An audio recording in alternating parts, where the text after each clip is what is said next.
लिया है। पहले ईसाई मिशनरी जब इस देश में काम करती थी तो पहले धर्म परिवर्तन करते थे, नाम बदला करते थे। अब वो लोग भी सतर्क और सावधान हो गए। वो लोग अब नाम नहीं बदलते, क्योंकि नाम बदलेंगे तो लोगों की आंख खुल जाएंगी, अरे हमारे इतने भाई कन्वर्ट हो गए, ईसाई बन गए। तो नाम वही रखते हैं लेकिन अंदर से धर्म परिवर्तन करा देते हैं, जिससे हम लोग गफलत में सोते रहे। आप लोगों ने छत्तीसगढ़ के मुख्यमंत्री होते थे, नाम था अजीत जोगी। नाम सुनकर के आपको क्या लगता है जी, कौन होगा? अजीत जोगी। आपको लगेगा कि हमारे आदित्यनाथ योगी का ही भाई होगा अजीत जोगी को। नाम हिंदुओं जैसा उस व्यक्ति का, लेकिन व्यक्ति कौन था? ईसाई, पक्का ईसाई। उस व्यक्ति ने सत्ता में रहते रहते लाखों लोगों को कन्वर्ट किया, और जब वो व्यक्ति मर गया तो ईसाई रीति रिवाज के द्वारा उसको दफनाया गया, उसका अंतिम क्रियाकलाप किया गया। मैं आपको बताना चाहता हूं, पंजाब के मुख्यमंत्री होते थे चरणजीत सिंह चन्नी, स्वाफा भी बांधते थे, साफा लगते थे, सरदार जी हैं, लेकिन कौन थे? क्रिश्चियन। यानी हम लोगों को गफलत में रखने के लिए। और मैं कहना चाहता हूं आपसे, एक व्यक्ति है इस देश में जिसको हमारे बहुत सारे भाई बंधु देश का प्रधानमंत्री बनाना चाहते हैं। नाम क्या है जी? राहुल गांधी। ठीक है, हो सकता मेरी बात से लोगों को कुछ मिर्च भी लगे। नाम है राहुल गांधी, लेकिन कौन है? धर्म से बताओ मुझे, क्या धर्म है उस व्यक्ति का? है वो ना मुसलमान ना ईसाई, वो तो वर्ण संकर खिचड़ी है।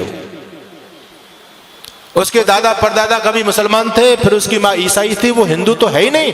लेकिन हैरानी की बात यह कि हिंदू उसको प्रधानमंत्री बनाना चाहते हैं। यानी हम जरा भी नहीं सोचते, जब इस ईसाई इस देश की सत्ता को अपने हाथ में लेगा, वो ईसाइयत को बढ़ावा देगा, हिंदुत्व को बढ़ावा देगा। ये सोचने की बात है। हम अपने स्वार्थ में इतने ज्यादा अंधे हो रहे हैं, आज राजनीतिक स्वार्थों में इतने अंधे हो रहे हैं। कोई अगर राजनीतिक पार्टी देश के लिए अच्छा काम भी करे, हमको उसका विरोध जरूर करना है। अभी इस देश की केंद्र सरकार ने एक योजना निकाली, अग्निवीर की योजना निकाली। लोगों के पेट में दर्द हो रहा है, राजनीतिक लोगों के पेट में दर्द हो रहा है, आने वाले भविष्य को नहीं देख पा रहे। मैं आपको आगाह करना चाहता हूं, इस देश में भयंकर गृह युद्ध होने वाला है, टल नहीं सकता, अवश्य में भावी है, रुकेगा नहीं वो। और उसकी उन लोगों ने तैयारी कर रखी है पूरी तरह से। उनका छोटा छोटा बच्चा बम चलाने में, पत्थर फेंकने में, तलवारबाजी में, चैनबाजी में एक्सपर्ट है। उनकी लड़कियां भी एक्सपर्ट हैं। आपके बच्चे क्या जानते हैं? एक ही बच्चा है आपके पास में, उनके 17 वो तो कहते हैं 2-4 मर भी गए, फिर भी हमारे पास 11-15 तो फिर भी बचते हैं। कोई हमको चिंता वाली बात नहीं। उनका बच्चा बच्चा एक्सपर्ट है। हमारे आदरणीय जो बुद्धिमान राजनेता लोग हैं, उन्होंने सोचा कि हम भी अपने बच्चों को कम से कम ये जो है आत्मरक्षा का चीज तो सिखाई दे। जब देश के हालात बदलेंगे तो कम से कम स्वयं की रक्षा कर पाएंगे, अपनी बहन बेटी अपने बच्चों की रक्षा तो कर सकते हैं वो लोग। इसके लिए अग्निवीर योजना चलाई गई कि हर एक बच्चे को सैनिक शिक्षा दी जाए। अच्छी योजना है, इसका विरोध नहीं करना चाहिए, इसका सम्मान करना चाहिए। हर बच्चे को ये सैनिक शिक्षा मिले, क्योंकि आने वाला समय बहुत भयंकर है। आपके घर में लाठी तक नहीं है, आपका बच्चा कुछ जानता ही नहीं है, आप कैसे उन विधर्मी लोगों से टकराओगे?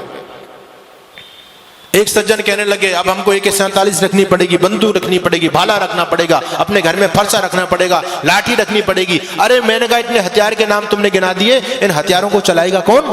कोई चलाने वाला है तुम्हारे पास में?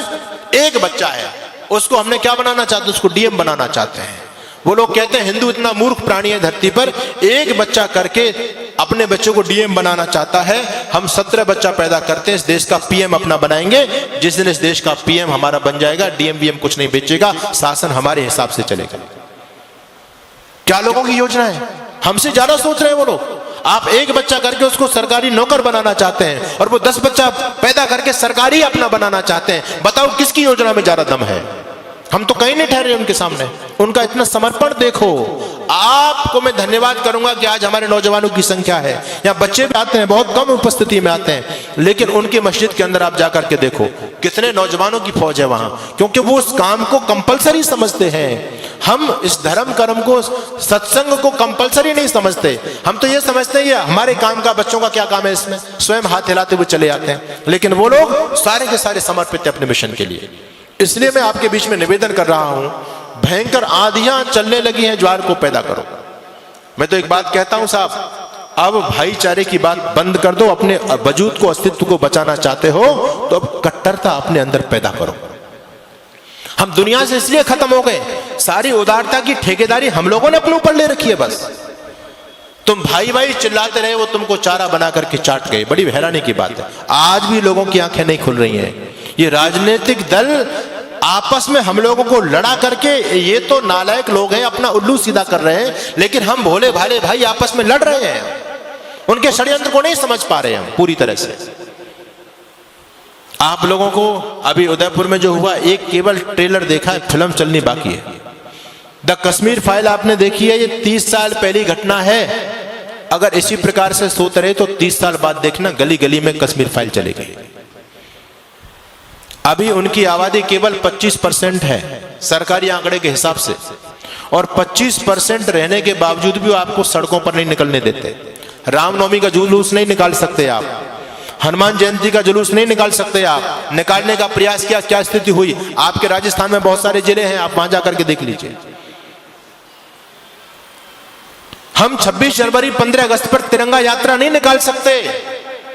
अभी वो केवल 25% है, तब आपको सड़क पर नहीं निकलने दे रहे हैं। जिस दिन 40 और 50% हो जाएंगे, आप लोग क्या सोचते हैं कि आपको अपने घर में रहने देंगे? वो संभव ही नहीं है। अपने दोस्तों, आपको प्रजापति समाज के इतिहास का ये वीडियो कैसा लगा हमें कमेंट में जरूर बताना, और वीडियो पसंद आया हो तो इसे लाइक और शेयर जरूर करना।